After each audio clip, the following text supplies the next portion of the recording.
Ciclo. Los puestos del rugby. Capítulo 2. El pilar derecho. El 3. Si el número 1 es el jugador silencioso que nadie ve, el número 3 es su contracara, el que sostiene el peso más pesado de todos. Porque en el Scrum hay una verdad que pocos explican fuera del círculo de los forwards, no todos los pilares hacen el mismo trabajo. Y el pilar derecho, el famoso cabeza interna, carga con la tarea más exigente de toda la primera línea. Cualquier entrenador con experiencia lo sabe, si te falta un pilar izquierdo, hay margen para adaptarse. Si te falta un pilar derecho, el problema es serio. ¿Por qué? Porque el número 3 ocupa una posición estructuralmente distinta dentro del Scrum. Está metido entre dos rivales, el hooker y el pilar izquierdo contrario, y recibe presión desde dos ángulos al mismo tiempo. No tiene el mismo apoyo lateral que el número 1, y sin embargo se le exige la misma, o mayor, estabilidad. Es, literalmente, el jugador que sostiene el Scrum desde el lugar más incómodo del sistema. Por eso, en casi todos los niveles del rugby, encontrar un buen pilar derecho es más difícil que encontrar un buen izquierdo. No es casualidad que muchos equipos paguen fortunas por un número 3 confiable. Durante décadas, el pilar derecho fue sinónimo de una sola cosa: peso. Cuanto más pesado, mejor. La lógica era simple: más masa, más resistencia al empuje rival.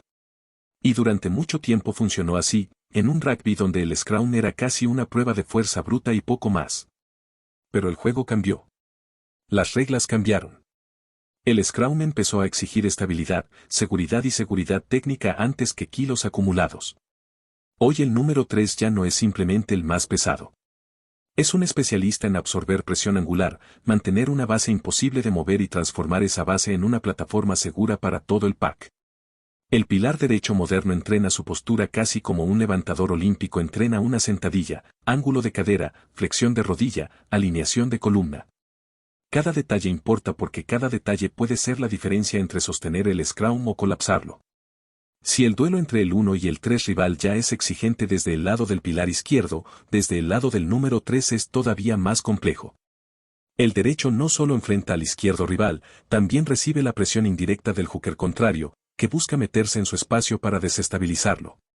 Es una pelea en dos frentes, constante, silenciosa, que ocurre decenas de veces en un solo partido. Por eso, el buen número 3 desarrolla algo que los entrenadores llaman sentido del Scrum, una capacidad casi instintiva de sentir hacia dónde viene la presión y responder antes de que el desequilibrio ocurra. No es una habilidad que se enseña en una tarde.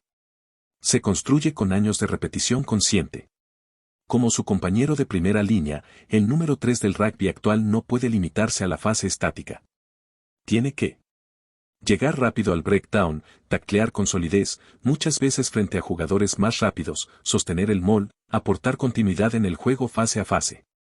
La diferencia física entre un derecho de los años 91 actual es notable. Antes, un pilar derecho podía ser lento y pesado sin mayores consecuencias. Hoy, ese mismo jugador sería un problema para su equipo. El rugby moderno no perdona jugadores que desaparecen del juego dinámico. En el rugby de club, el número 3 suele ser el puesto más difícil de cubrir bien. Muchas veces se recurre al jugador más pesado del plantel sin evaluar si tiene la técnica necesaria para sostener esa posición con seguridad. Y ahí aparece un riesgo real: en derecho mal entrenado no solo pierde el Scrum, sino que puede comprometer la seguridad física de toda la primera línea. La buena noticia es la misma que en el capítulo anterior: la técnica se enseña. Postura, ángulos, activación de cadera, trabajo de cuello y hombros. Un pilar derecho amateur bien entrenado puede compensar con inteligencia corporal lo que le falte en tamaño. Hay una frase que se repite en los círculos de forwards: un buen pilar derecho te gana partidos que no deberías ganar. Porque cuando el número 3 domina su Scrum, el equipo rival empieza a evitar esa zona. Los árbitros premian esa estabilidad. Los penales empiezan a caer del lado correcto. Y el resto del equipo juega más tranquilo sabiendo que ahí, en ese rincón incómodo del Scrum, hay alguien sosteniendo la estructura. No suele ser el jugador más nombrado del partido. Pero muchas veces es el que define, en silencio, si ese partido se gana o se pierde. En conclusión, si el número 1 construye desde el equilibrio, el número 3 construye desde la resistencia. Es el pilar que absorbe la presión más difícil de todo el Scrum. El que no tiene margen para el error porque su error se siente en toda la primera línea. El que pasó de ser el más pesado a ser, simplemente, el más técnico de todos los pilares. Y aunque casi nunca lo vamos a ver en un resumen de jugadas. Cada vez que un scrum se sostiene firme, cada vez que un equipo gana metros empujando, hay una razón que empieza ahí, en ese costado derecho de la primera línea.